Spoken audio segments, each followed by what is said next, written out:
Alors, Allô, bonjour, tu m'entends? très bien. Comment ça va? Ça va et toi? Oui, ça va, je te remercie. Ah, excuse-moi, attends, j'ai un appel. Oui, allô?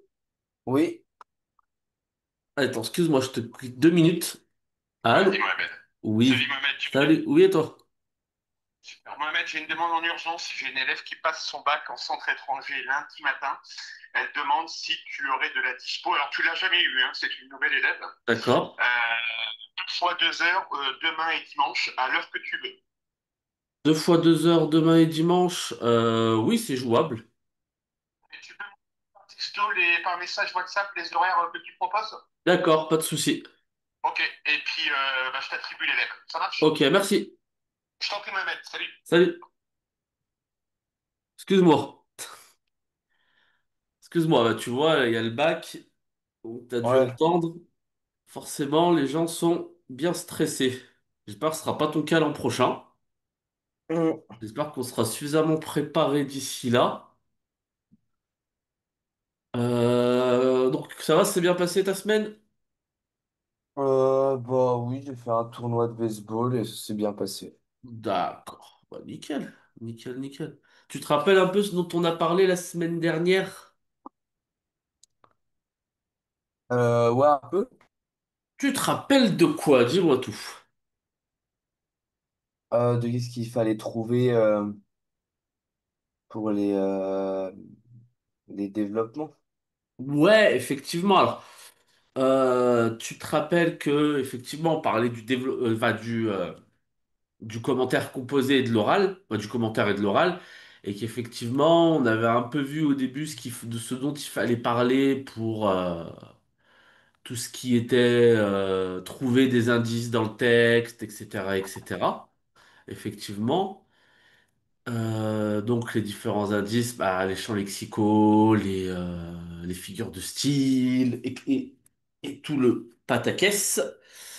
Et donc ça, c'était plutôt rapide après. Je voulais pas trop t'embêter avec ça. Comme je l'avais dit, pour l'instant, je voulais surtout un peu t'embêter entre guillemets avec une vraie œuvre, justement, pour te mettre vraiment, alors, pas l'eau à la bouche parce que t'aimes pas trop lire, mais au moins pour te faire voir un peu à quoi ça va ressembler. Tu vois? Oh, Et tu te rappelles de l'œuvre qu'on avait commencé à effleurer, tout juste. Comment elle s'appelle, tu t'en rappelles? c'était Ab Prévost. Ouais, l'abbé Prévost, très bien, Manon Lescaut. Excellent. Et donc, je t'avais raconté un peu le contexte historique, à savoir que c'était une œuvre qui était quand même, qui est assez sulfureuse. Ça te va le mot sulfureux? Tu vois ce que ça veut dire? Sulfureuse. Ouais, sulfureuse. Moyen, c'est un peu. Assez sulfureuse dans le sens qui fait beaucoup parler. Et pourquoi ça fait beaucoup parler? Ça fait beaucoup Ok. parler parce que c'était l'histoire de quoi? Est-ce que tu t'en rappelles un peu de ce que je t'avais raconté? Oui. Tu te rappelles un peu, c'était quoi l'histoire en gros? En une phrase, hein, parce qu'on va un peu plus rentrer dans le détail aujourd'hui. Mais tu te rappelles un peu c'était quoi l'histoire? Je sais que c'était par rapport à un truc historique. Alors, ouais, effectivement, il y a pas mal de clins d'œil, effectivement, à ce qui s'est réellement passé, effectivement, au niveau historique. T'as raison. T'as raison, effectivement. Et si tu t'en rappelles, on est face à un personnage qui s'appelle Manon Lescaut, donc comme son nom l'indique. Et Manon Lescaut, je t'avais dit que c'était qui comme genre de femme? Est-ce que tu t'en rappelles?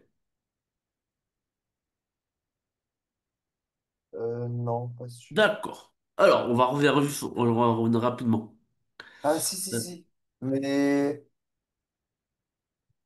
Ben, c'était un peu une pute, quoi.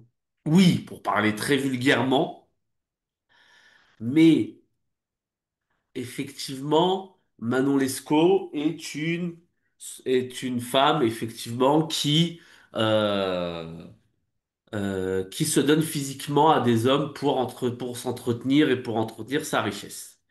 Effectivement. Et donc, de l'autre côté, t'as donc le personnage qui va être donc l'abbé de Grieux. De Grieux qui rappelle pas mal, tu te rappelles, qui rappelle pas mal l'auteur, l'abbé Prévost. Et donc, justement, qu'est-ce qui va se passer entre ces deux personnages?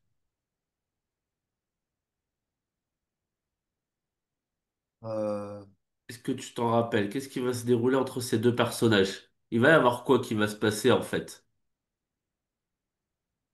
Une histoire de quoi, tout simplement? Bah, elle veut pas tomber amoureuse d'un prêtre, je sais pas quoi. Alors, le coup de foudre, on va le voir aujourd'hui. Il va venir plutôt du côté de Grieux. C'est lui l'homme d'église, excuse-moi, qui va tomber amoureux de ce type de personnage, ce qui, t'es d'accord, est très paradoxal. Mais au final, on va voir effectivement comment est-ce que elle aussi va renoncer à des choses pour lui. Et dans toute cette histoire, effectivement, tu as aussi une dimension très importante qui va être la dimension morale, la dimension moralisatrice. Mais elle va apparaître qu'à la fin. Au début, justement, il va y avoir beaucoup de mentions de côté plaisir, du côté même, justement, de personnages en marge. Ça veut dire qu'en gros, pour chaque livre, tu vas avoir un axe d'attaque pour essayer de voir un peu quelles sont les problématiques que tu peux trouver quand tu vas faire tes commentaires, quand tu vas faire surtout à l'oral, en particulier à l'oral. Là, l'axe d'attaque, ce sont des personnages en marge. C'est quoi pour toi un personnage en marge? Ça veut dire quoi le mot en marge pour toi? Quelqu'un qui est à la marge. Qui est encore en développement. Alors, encore en développement, c'est-à-dire, est-ce qu'on pourrait dire, alors, dans ce cas, je te prends au mot, est-ce qu'on pourrait dire tous les bébés ou tous les enfants sont en marge? Oui. Ok. Est-ce que tu peux me faire un autre mot avec le terme de marge, mais qui a le marge dessus, ou pas? Et qui commence par marge, comme ça. Ah, trouver un mot. Ouais, trouver un mot. Euh,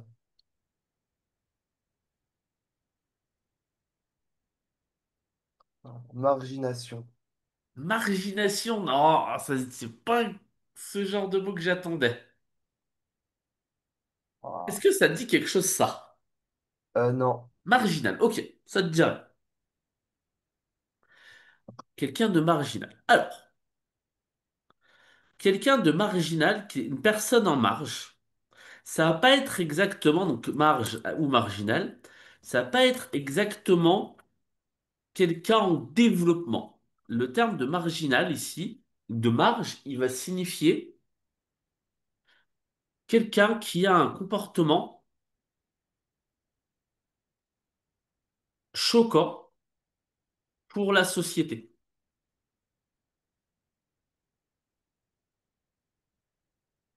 et qui donc en est, entre guillemets, exclu. Est-ce que tu comprends? Ouais. Voilà, donc en fait, c'est ça la marge. La marge, quand tu es en marge de la société, alors après, je sais pas là, quel exemple te prendre, mais pour l'exemple le plus... Bah, un terroriste, par exemple. Ouais, par exemple, un terroriste, effectivement, il va être mis en marge de la société, il va même être exclu, parce qu'effectivement, il a commis des actes qui sont totalement choquants et révulsants envers la société. Très bien. Donc là, ça veut dire que finalement, ces personnages, donc que ce soit Manon Lescaut, bien même l'abbé Grieux, les deux vont être mis en marge de la société. Pourquoi ils Mais vont être pourquoi mis il en va être marge mis de en la marche la société? Bébé? Excuse-moi. Excuse-moi de t'avoir coupé. Non, t'inquiète pas. Tu me disais quoi? Pourquoi la Bégré, il va être mis en marge? Bah justement, à ton avis, pourquoi il va être mis en marche? On va le voir aujourd'hui. On va le voir sur la première scène. Parce qu'il Parce- va sortir avec une prostituée? Eh bah ouais, parce qu'il va même en tomber amoureux. Et il va faire des choses pas très catholiques. Ça, tu le verras au fur et à mesure du livre. Ok. Il va faire des choses pas très catholiques justement pour lui plaire. Et elle, au début, va en jouer énormément, tu le verras. Mais ensuite, puisque forcément il doit avoir une dimension moralisatrice à l'histoire, parce que c'est ce que dit dès le début l'abbé Prévost dans son livre, il dit, je vais vous raconter des scènes qui sont assez choquantes, des choses qui peuvent être assez, oui, choquantes, mais je le fais dans l'intention de donner une leçon morale, finalement. Une leçon de morale. De dire des choses du style de ne pas faire ça, voilà. Ou, donner des conseils à la jeunesse de ne pas faire ça. Malgré tout, ça n'a pas empêché d'être censuré. Ok. Mais pourquoi est-ce qu'ils sont en marge? Parce qu'ils succombent au plaisir. Donc ça, tu l'avais deviné, justement, c'est le reflet de la société du début du XVIIIe siècle. Justement, société matérialiste, société libertine. Tu te rappelles qu'on avait utilisé ce mot, le terme de Est-ce que tu peux me rappeler libertinage. ce que c'était Liberty, s'il te plaît? Pardon? Est-ce que tu peux me rappeler ce que ça veut dire, s'il te plaît? Pas de souci. Ouais, on l'avait noté là, on l'avait noté, on l'avait noté, où je l'avais noté. Voilà, le libertinage, je l'avais noté là. Tu vois? Qu'en gros, la société s'affranchissait de plus en plus de tous les carcans moraux et sociaux. Et que, au lieu de vivre à travers simplement les, euh, les préceptes de l'Église ou de la bienséance, on vivait, ou en tout cas les gens voulaient vivre selon simplement leur bon plaisir. Et donc c'était le cas dans tous les domaines et en particulier dans le domaine amoureux. Ok. Voilà, tout simplement. Et donc c'est ce que va, hein, c'est ce que va décrire l'auteur quand il évoque cette relation entre ces deux personnages qui vont vivre, tu vas le voir, hein. Et d'ailleurs, à cause de cela, à cause de cette marginalité qu'ils vont au bout d'un moment assumer, je veux dire, par amour pour Manon Lescaut, l'abbé Grieux va assumer d'être totalement marginal par rapport à la société. Et qu'est-ce qu'il va faire? Il va faire des choses assez insensées, du vol, il va même, tu le verras à un moment donné, aller en prison. Donc il va aller très loin en fait dans sa marginalité. Et justement, c'est ça qui va créer du romanesque. Est-ce que tu as déjà entendu ce terme de romanesque? Oui, on l'a déjà employé en français, mais Ok. Est-ce que tu t'en rappelles ce que ça veut dire ou pas du tout? pas du tout.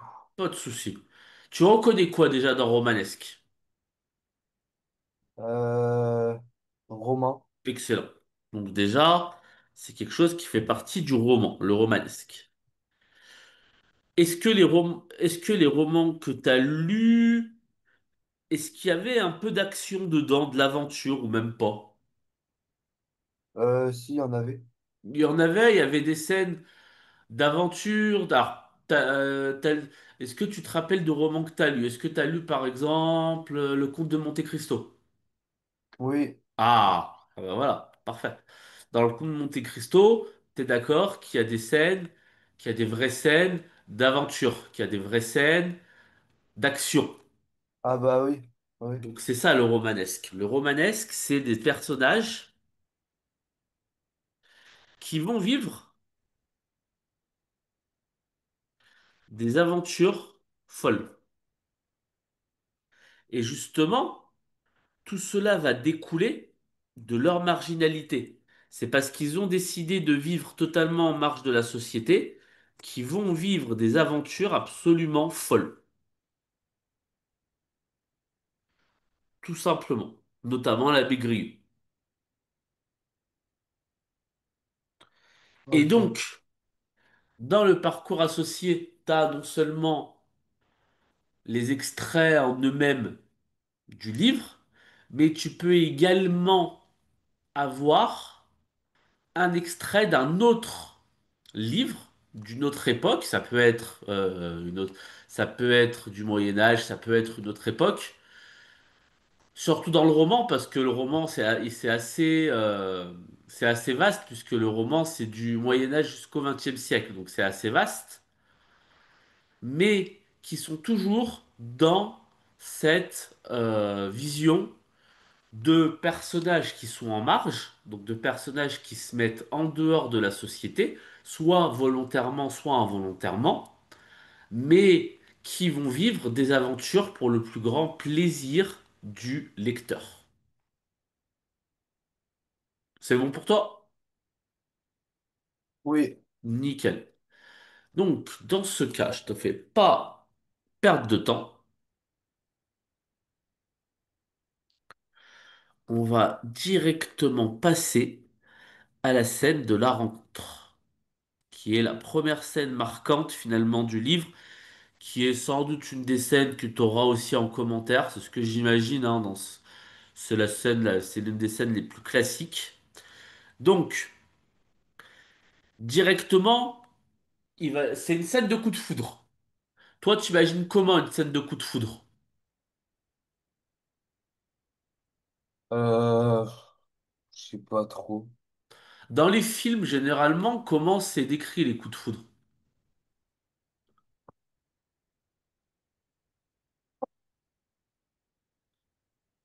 Alors là, Alors, tu sais pas, t'as pas trop regardé de scènes avec des coups de foudre?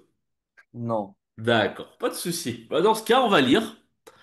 Et Ouais, je sais justement, après, on va voir ça arrive, genre, ceux que j'ai vus, moi, ça arrive sur des sauvetages, des trucs comme ça. Oui, je vois, ça arrive face à des situations un peu inattendues et souvent, en gros, il s'attache au héros, quoi. Ouais, voilà, c'est C'est ça. ça, ouais, il s'attache au héros. Alors là, tu vas voir que c'est pas du tout le cas parce que généralement, sur le coup de foudre, c'est la femme qui s'attache à l'homme le plus souvent. Dans les scènes de coup de foudre qu'on voit habituellement, surtout au cinéma. Là, ça va être plutôt l'inverse. Là, ça va être l'homme qui va tomber totalement amoureux de la femme. Ok. Donc tu vois déjà qu'il va y avoir un petit inversement. Tu vois que déjà là, on peut se dire qu'il va y avoir un petit inversement sur le côté, sur justement le côté coup de foudre. Ensuite, tu vois les scènes de roman, dans les scènes de rencontre dans le roman, tu vois que, alors, je sais pas si tu en as étudié cette année, des scènes de coup de foudre dans un roman, mais ça arrive tout le temps, t'es d'accord? Ouais, pas mal de fois. Généralement, dans un roman sans une histoire d'amour, bah, c'est pas un bon roman, t'es d'accord? Donc Ouf. ça, c'est ce qu'on va appeler un topos. Ça veut dire que c'est tout le temps présent. Ça veut dire que justement, c'est tout le temps présent. Généralement, un coup de foudre, justement, comme son nom l'indique, ça va commencer par quoi? Généralement, ça va commencer par un regard. Ça va commencer, je regarde la femme ou je regarde l'homme, ah, je tombe totalement amoureux, je tombe totalement foudroyé. T'es d'accord? Mhm. C'est souvent ça. Donc là, tu vas voir, on va lire ça tranquillement et on va voir si comment cette rencontre a lieu et si effectivement on peut parler d'un véritable coup de foudre et pourquoi. Donc, je te laisse commencer à lire tranquillement cette scène de coup de foudre.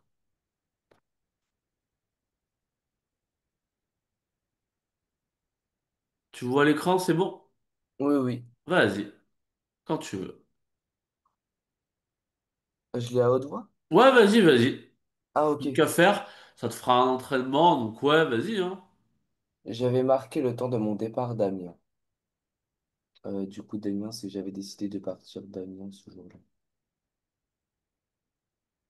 Ah, genre, c'est un départ direct, quoi. Oui, c'est ça. En gros, le personnage, il a décidé effectivement, il avait manqué. Alors justement, tu vois le coup du sort aussi parfois. Parfois, on se dit le coup de foudre, c'est aussi le coup du sort. C'est aussi la faute à de la chance ou au contraire, en fait, de pas avoir de chance. Là, tu verras qu'à la fin, il va plutôt dire, à la fin, tu vois, c'est quoi le dernier mot? Enfin, l'avant-dernier mot. Tous ces malheurs et les miens. Voilà. Donc ça veut dire que lui, déjà, il se dit que le coup de foudre, il n'a pas eu beaucoup de chance, t'es d'accord? Oui. Donc justement, ça tient à quoi? Bah ça tient au fait qu'il ait raté son train.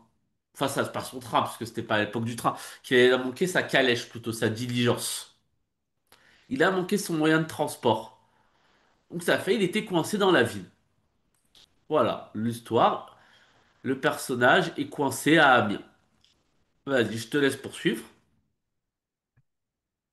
Hélas, qu'il ne marquait un jour plus tôt, j'aurais porté chez mon père toute mon innocence. La Quand même. veille même de celui que je devais quitter cette ville, étant à me promener avec mon ami qui s'appelait Tiberge, nous vîmes arriver la coche d'Arras, et nous le suivîmes jusqu'à l'hôtellerie où ses voitures descendent. Nous n'avions pas d'autre motif que la curiosité.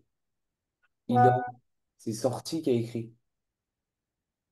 Ah oui, il en sortit quelques femmes qui se retirèrent aussitôt, mais il en resta une, fort jeune, qui s'arrêta seule dans la cour, pendant qu'un homme d'un âge avancé, qui paraissait lui servir de conducteur, s'empressait pour faire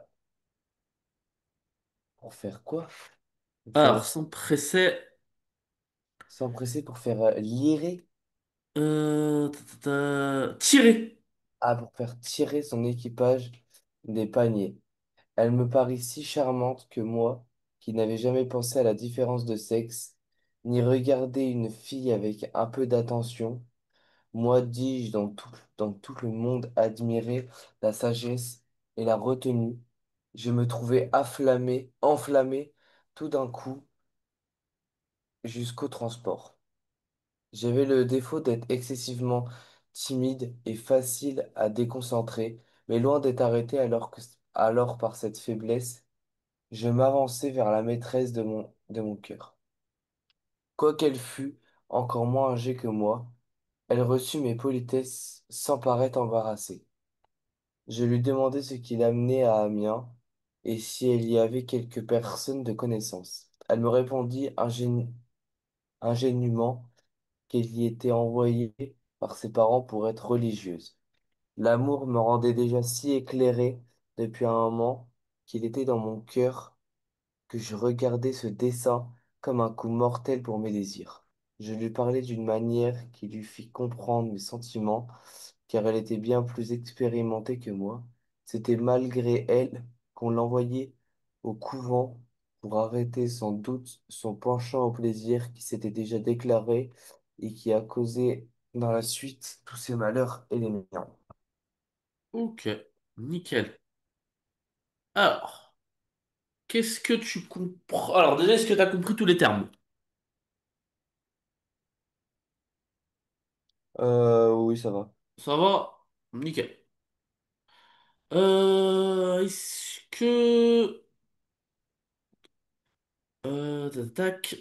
Donc, t'es d'accord? C'est une scène de coup de foudre. C'est une scène de quoi? De coup de foudre. Oui. Justement, c'est quoi les éléments qui, pour toi, font de cette scène une scène de coup de foudre? Euh, le moment où il dit qu'il perd tous ses moyens. D'accord. Déjà, première chose, effectivement, le moment où, effectivement, un coup de foudre, bah, ça fait perdre. tous les moyens. Ok, quoi d'autre? Bah, je sais pas. Quel autre élément peut faire en sorte que ce soit une scène de coup de foudre? Hmm, Alors, le coup de foudre. T'as raison, Comment déjà, il l'a décrit? il perd tous ses moyens. T'as dit quoi, pardon? Comment il l'a décrit? Alors, très bien. Comment, sa description. D'ailleurs, il l'appelle comment au bout d'un moment? Qui montre vraiment que il en tombe amoureux dès le départ. Alors même qu'il la connaît très peu.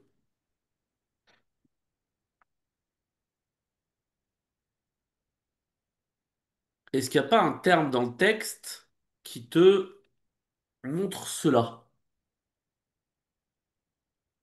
Euh, non, je sais pas. Tu sais pas? Quelque chose qui commence par reine.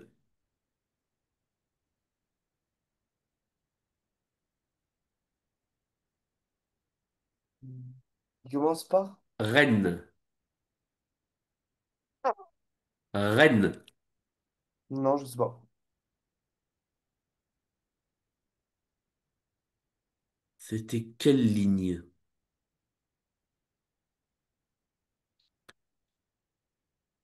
Tac, tac.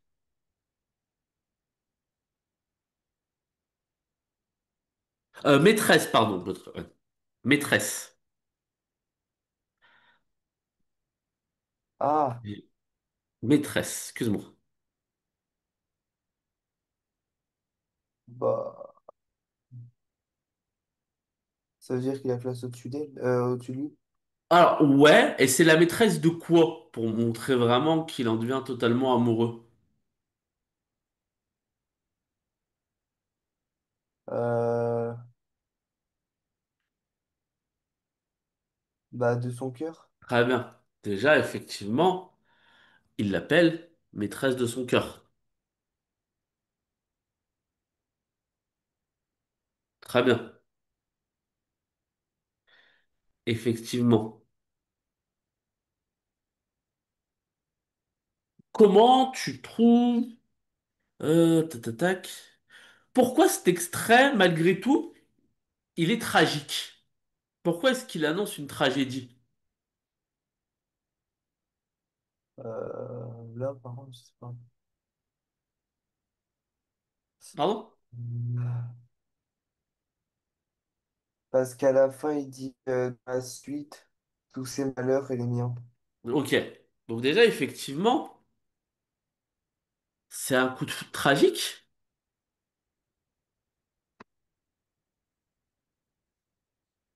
Parce qu'en gros, effectivement, il va parler ses malheurs et les miens. Pourquoi Hmm. d'abord les siens? Cette fille, elle était destinée à faire quoi? Pourquoi est-ce qu'elle était venue sur Amiens? Pourquoi quoi? Pourquoi elle est venue sur Amiens? Pour la religion. Très bien, pour la religion, c'est-à-dire, Vache. Peut-être pour se faire pardonner de tous ses péchés. t'as raison, pour se faire pardonner de tous ses péchés, très bien. Elle a été envoyée dans ce qu'on appelle un couvent. Elle devait rentrer dans un couvent. Très bien. Mais est-ce qu'elle, elle était d'accord pour rentrer dans ce couvent? Je pense pas. Comment tu peux le voir?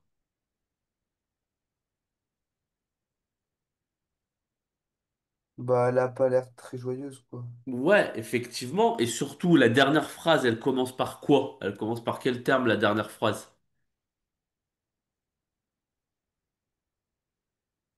Hmm. C'était malgré elle. Très bien. Donc c'est vrai, donc c'est malgré elle qu'elle est dans ce couvent parce que elle veut pas, elle voulait pas y aller effectivement. Et là où tu as raison, c'est que pourquoi est-ce qu'elle y est allée? Elle y est allée Parce que, effectivement, déjà, c'est, c'était une femme qui avait son penchant pour le plaisir. Pour arrêter sans doute son penchant au plaisir. Et donc, montre-moi aussi dans le texte qui perd tous ses moyens. Quelle phrase dans le texte te montre qui perd absolument tous ses moyens? Tu peux remettre le texte ou pas, s'il te Ah, plaît? excuse-moi. Bon.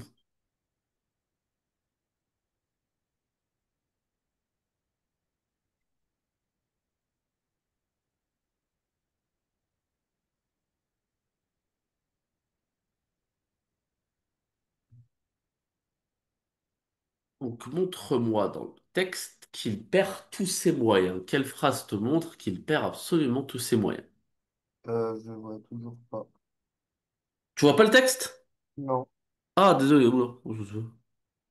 Ah oui, mais je sais pourquoi je suis bête. Excuse-moi. Boum. Voilà. Quels adjectifs, quels termes te montrent qu'il perd absolument tous ses moyens?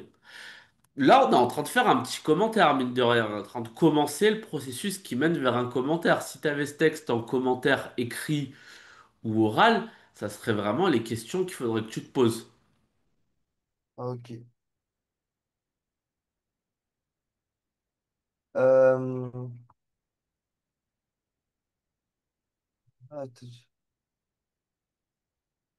Encore moins âgée que moi, elle reçut mes politesses sans paraître embarrassée. Elle est pas embarrassée. Là où tu as raison, ce que j'allais te dire après, c'est que généralement, dans des scènes d'amour, c'est les hommes ou les femmes qui sont embarrassés? C'est les femmes? Ah bah ouais, généralement, dans les scènes d'amour, c'est les femmes qui sont embarrassées. Alors là, qui est embarrassé? C'est Lui. l'homme, t'es d'accord? Il est totalement embarrassé. La femme, elle, au contraire, elle semble comment la femme? Décontracté? Décontractée, à l'aise. Tout à fait. Elle est totalement à l'aise. Est-ce qu'à ton avis, c'est quelque chose qui se faisait à l'époque, qu'une femme soit aussi à l'aise comme ça? Non, pas trop. Non, effectivement, même pas du tout. D'ailleurs, c'est pour ça qu'il a tout de suite, et qu'il a sans doute deviné tout de suite, elle faisait quoi comme métier?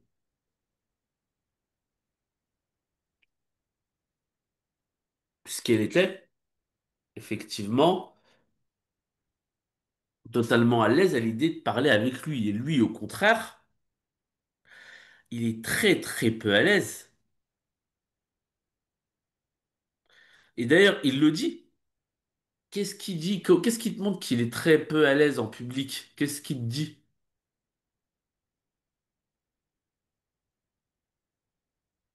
Hmm. C'était quoi son défaut? Bah,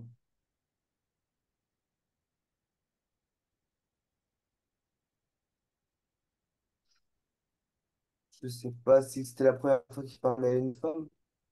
Ouais, c'était peut-être la première fois qu'il parlait à une femme, t'as raison. Mais dans le texte, qu'est-ce qu'il dit? Il dit qu'il avait un défaut.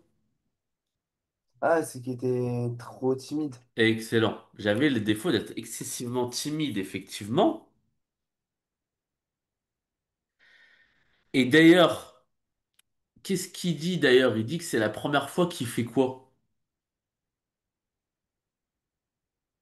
Il dit que c'est même la première fois qu'il fait quoi? Non seulement il est timide, Qu'il aborde une femme. très bien, enfin, Il et même regarde encore une plus femme. loin, la première fois qu'il regarde une femme avec autant d'attention.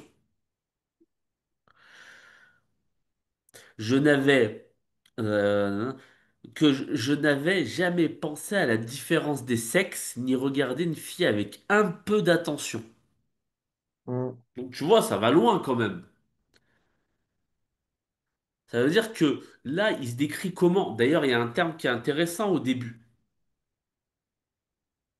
Il se décrit. Toi, tu te dirais qu'à son âge, c'est pas. Alors, il doit être assez. Il doit être quand même pas très jeune. Donc, tu peux te dire que c'est peut-être pas possible pour un homme de jamais avoir regardé une femme, t'es d'accord? Ça paraît compliqué en tout cas. Ouais, c'est pas normal. C'est pas. Effectivement, c'est compliqué. C'est pour ça que d'ailleurs, il utilise un terme assez intéressant. Mais je sais pas qui. Généralement. Alors, comment je peux te le sortir celui-là? Euh, euh, Comment je peux te le sortir? Généralement, quand on parle d'un enfant, on dit que les enfants, ils peuvent pas faire de mal, t'es d'accord? Ou que s'ils font du mal, souvent, surtout les petits enfants, c'est involontaire. Oui. Parce que quel terme on utilise pour quelqu'un qui est incapable de faire du mal? Est-ce que tu vois un terme qu'on utilise pour quelqu'un qui est incapable de faire du mal et qui l'utilise au tout début du texte?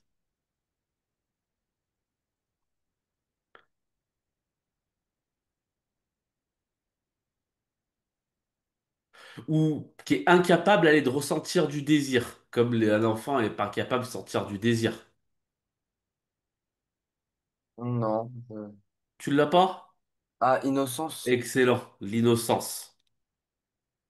C'est un terme un peu connoté religieux, t'es d'accord? On dit que les anges sont innocents, on dit que les personnes saintes aussi sont innocentes, parce que justement, ça serait des personnes qui seraient incapables de faire du mal, ou dans le cas présent, qui seraient en fait incapables de tout simplement regarder une femme ou quelqu'un avec désir.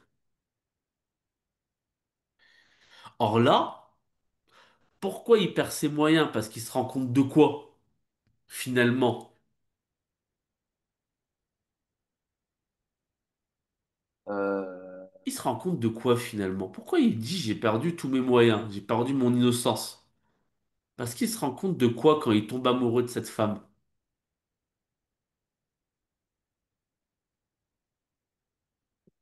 Tout simplement, il se rend compte de quoi? Ça va te paraître bête ce que je vais dire, mais il se rend compte que c'est un... un péché.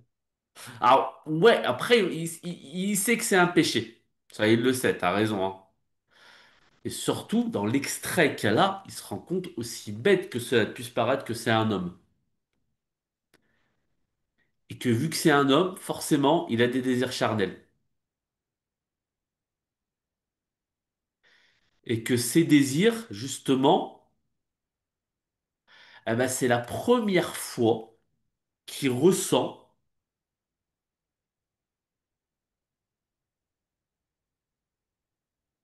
un désir pour une femme. Et c'est pour ça qu'il en perd tous ses moyens.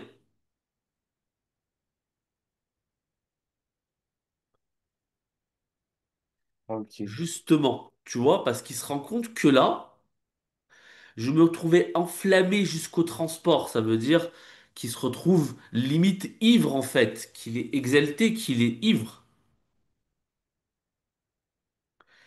Et qu'en gros, il est totalement, il perd tous ses moyens, mais malgré tout, qu'est-ce qu'il va réussir à faire? Il va réussir non seulement à lui parler, mais qu'est-ce qu'il va réussir à lui dire aussi? Pour son plus grand malheur et les miens. Qu'est-ce qu'il va lui dire?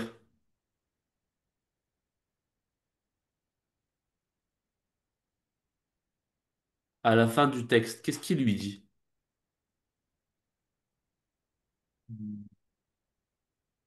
Je lui parlais d'une manière.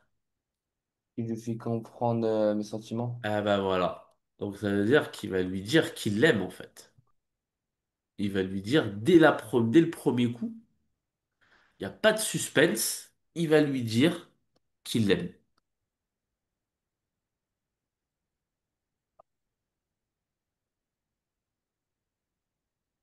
Il n'y a pas de suspense. Et c'est justement là où il y a la dimension tragique. Est-ce que tu as déjà étudié des tragédies grecques, par exemple? De quoi? Des tragédies grecques, est-ce que tu as déjà étudié? Euh... Est-ce que Oedipe, ça te dit quelque chose, par exemple? Est-ce qu'Antigone, ça te dit quelque chose? Attends, redis les deux? Oedipe ou Antigone? Non. Ok. Une tragédie grecque, comment on sait que c'est une tragédie? C'est parce qu'au début, on annonce que ça va mal se finir. Il n'y a pas de surprise. Est-ce que tu vois ce que je veux dire? Oui. C'est la différence avec le drame. Dans un drame, quand quelqu'un vit un drame, il peut toujours s'en sortir, t'es d'accord? Même si c'est compliqué, même si il va souffrir, il peut s'en sortir. Dans la tragédie, il pourra jamais s'en sortir. Et lui, déjà, dans le début de son extrait, il parle de la dimension tragique. Il dit bien que justement, justement, cet amour, il va causer le malheur. Ça, tu l'as bien compris, ça. Oui. Que déjà, cet amour, il va causer leur malheur à tous les deux. Donc, déjà, quand on arrivera vers la fin, à ton avis, ça va bien se finir ou ça va mal se finir cette histoire? Mal. Mal. Ah bah ouais. Pour les deux, ça va mal se finir. Mais ça, on le sait déjà. Il n'y a pas de suspense. Ça, on le sait déjà. Il n'y a aucun suspense. Alors, je vais justement te faire lire un autre texte qui ressemble un peu à ça. Justement, parce que si on s'arrête sur Manon maintenant, Manon, comment tu la décris, toi? Comment elle est dans le texte?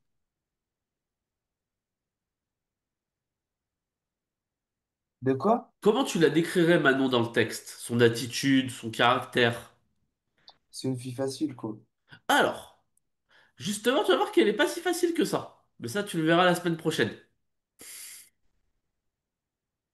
Tu le verras la semaine prochaine.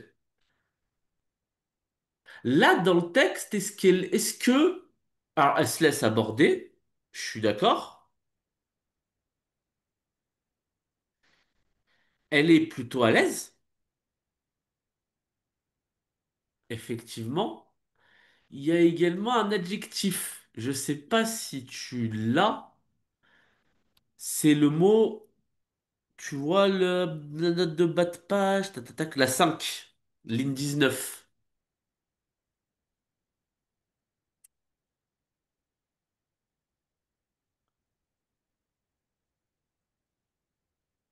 J'ai pas compris la fin, ça bug. Ah, ça bug. Ouais, la note de bas de page 5, ligne 19.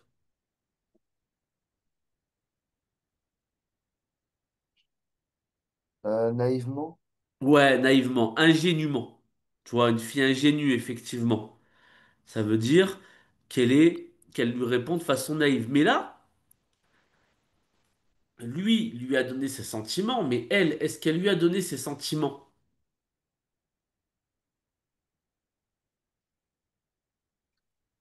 Est-ce Euh, que elle lui a dit qu'il l'aimait?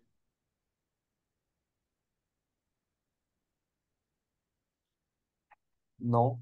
T'es d'accord? Elle lui a pas dit qu'il l'aimait pour l'instant. Pour l'instant, tout ce qu'on sait, c'est qu'on a cet homme qui est tombé amoureux de cette femme, que cette femme, elle doit partir au couvent, mais qu'elle veut pas y aller. Donc, à ton avis, qu'est-ce qu'elle va pouvoir faire pour pas aller au couvent? Elle va pouvoir utiliser qui pour pas aller au couvent? Pour aller quoi? Pour pas aller au couvent, parce que d'accord qu'elle veut pas y aller. Oui. Comment est-ce qu'elle va pouvoir faire pour pas y aller? Bah, elle va l'utiliser. Ah, voilà. Ah, bah, t'as tout compris. Elle va effectivement l'utiliser. Et justement, c'est intéressant parce que de son état d'esprit, Manon, elle est naïve. Mais en fait, est-ce qu'elle est si naïve que ça? Est-ce Non, que pas Manon, elle plus. est si naïve que ça? Non. Bah non, là, tu viens de me le dire, effectivement. Manon, elle est pas naïve du tout. Elle est même, tu vas le voir au fur et à mesure du texte, extrêmement intelligente. Et justement, elle va se servir de son intelligence pour berner un peu tous les personnages autour d'elle. Et à commencer par ce pauvre personnage, par ce pauvre abbé Grieux.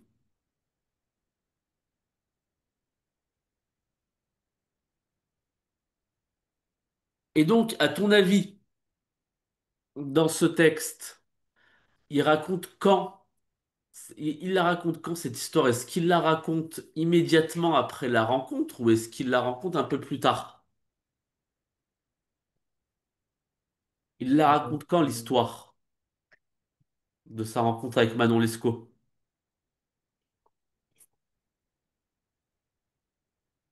À quel moment de sa vie il la raconte?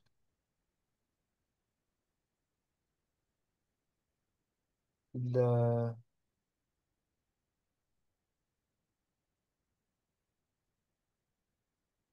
Tout simplement, à quel temps sont les verbes? Là, si on fait un peu de recherche grammaticale, les verbes, ils sont à quel temps? Attends, je vais juste... tac. Ah. Les verbes, ils sont à quel temps? Ah là, parfait. Très bien. Il y a de l'imparfait, effectivement. L'imparfait, t'es d'accord, c'est le temps du récit. Oui.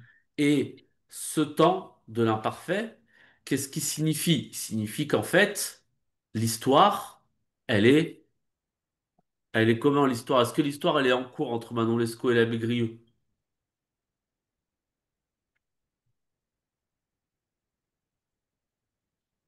Est-ce qu'ils la racontent alors que leur histoire, elle est en cours? Ou est-ce que leur histoire, elle est terminée?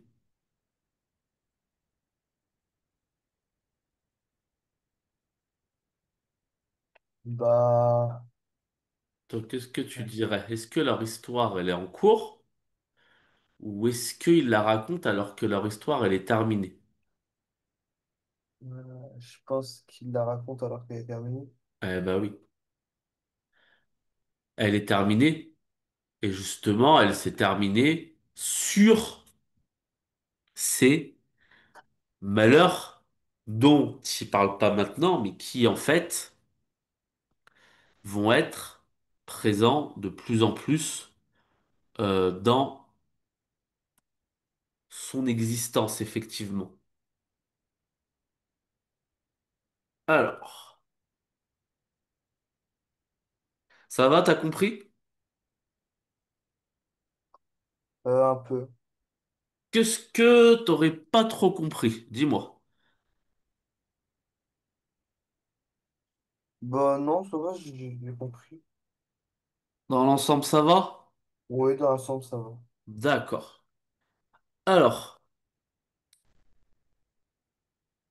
si je te pose des questions un peu plus précises sur ce texte, des questions qui peuvent un peu plus t'embêter, justement, notamment pour l'oral. Est-ce que tu remarques pas une forme de ponctuation un peu particulière au début du texte?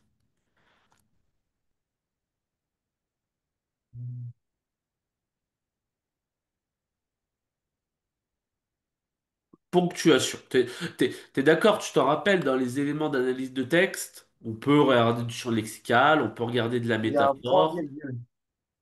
Pardon? Il y a un point virgule. Alors, à quelle ligne le point virgule? Dis-moi. 15. Ligne 15. Oui, t'as raison.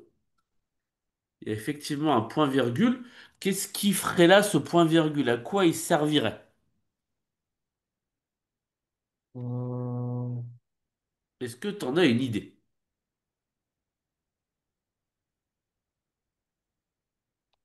non. Ok, si t'en as pas une idée, ça veut dire que je veux que tu me recherches une autre forme de ponctuation qui est vraiment présente au tout début du texte.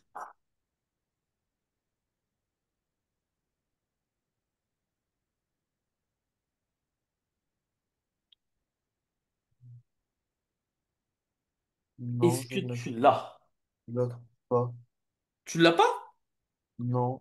Oh, pour toi, elle est bien visible. Attends, je vais bien. Peut-être que je te pose assez zoomé. Ah, là, je te zoome bien. Là, normalement, tu la vois. Forme de ponctuation? Une ponctuation, ouais.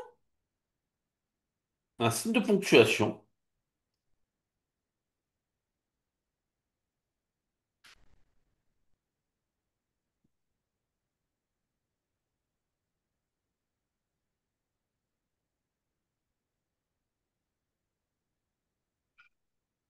Tu le vois pas?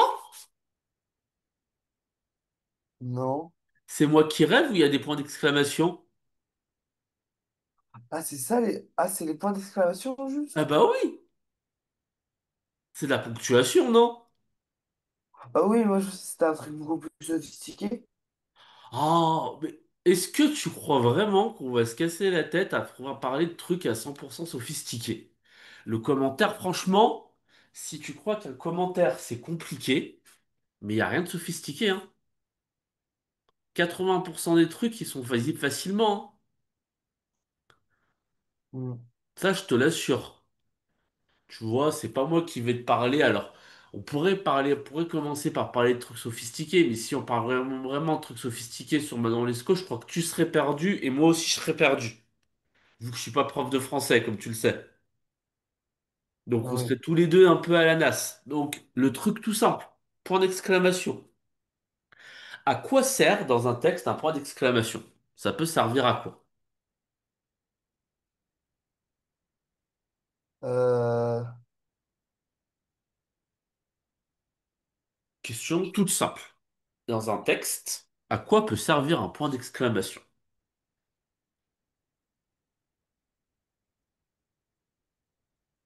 Bah, je te dis, on commence tout doucement, hein. On va pas commencer par le plus compliqué, loin de là.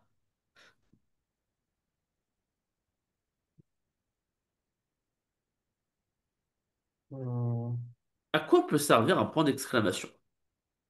à montrer son mécontentement. Très bien. T'as raison, la première chose, il peut servir une phrase exclamative, servir son mécontentement. Ok. Quoi d'autre?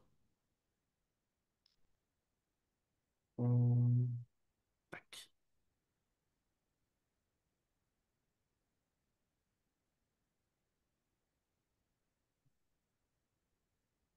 Le contraire du mécontentement, c'est quoi?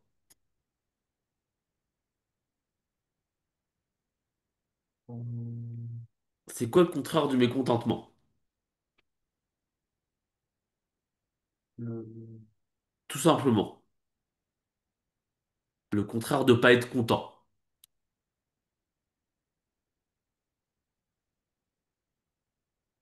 bah,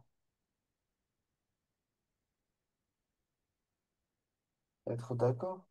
Ah ouais, même encore plus que d'accord. Être heureux. Ah ouais, ouais, ouais. D'accord. Oh, quand t'es d'accord avec quelqu'un, tu lui mets pas un point d'exclamation. Mais si t'es hyper heureux d'une nouvelle, là, tu vas lui mettre un gros point d'exclamation.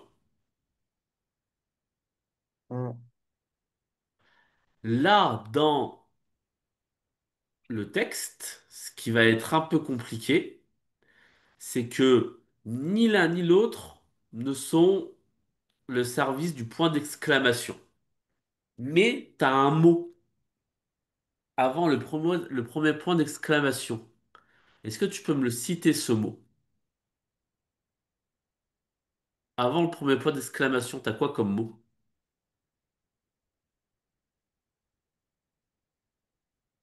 Avant le tout premier point d'exclamation. Bah, il y a une petite phrase. Alors, il y a une petite phrase, mais juste avant le mot. Le tout premier mot.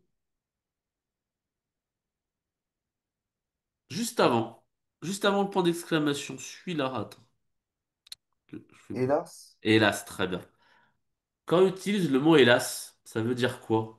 Est-ce que tu le sais?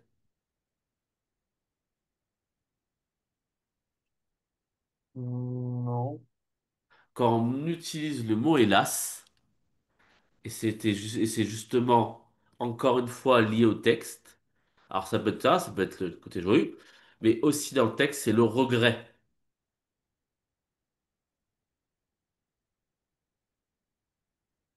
Ça veut dire que tu sais également, c'est un nouvel indice, que ça va mal se finir, qui regrette même d'être tombé amoureux de Manon Lescaut. Tout simplement. Que quand il raconte cette histoire, il annonce tout de suite qu'il regrette d'être tombé amoureux de cette fille. Voilà. Tout simplement. C'est bon pour toi? Ouais. Ouais. C'était un peu plus dur aujourd'hui? Ouais, un peu plus dur. D'accord. Ouais, c'est normal parce qu'on rentre vraiment dans le texte là.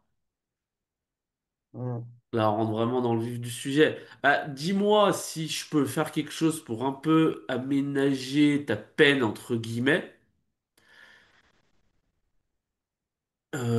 Si tu veux y réfléchir et puis tu me le dis après, y a pas de problème, tu vois. On peut toujours essayer de faire entre guillemets autrement, Non, c'est bon. C'est bon. tu vois. Parce que c'est ça, au bout d'un moment, on se confronte au texte en fait, c'est surtout ça. Alors après, c'est vrai que j'ai choisi l'œuvre. C'est pas toi qui l'as choisi, j'avoue. Mais c'est vrai que je trouve que c'est quand même l'œuvre qui peut être la plus passionnante, surtout pour quelqu'un qui aime pas trop lire comme toi. Parce qu'il y a un peu de tout. Ça ressemble un peu à un film, quoi, pour aller vite. Il y a un peu de tout. Je sais pas si t'es très cinéphile, mais bon, il y a un peu de tout. Donc, dis-moi s'il y a quelque chose qui peut t'aider, et puis sinon on se retrouve la semaine prochaine, ça te va? Ok. Allez, à la semaine prochaine, bonne semaine à À toi. la semaine pro.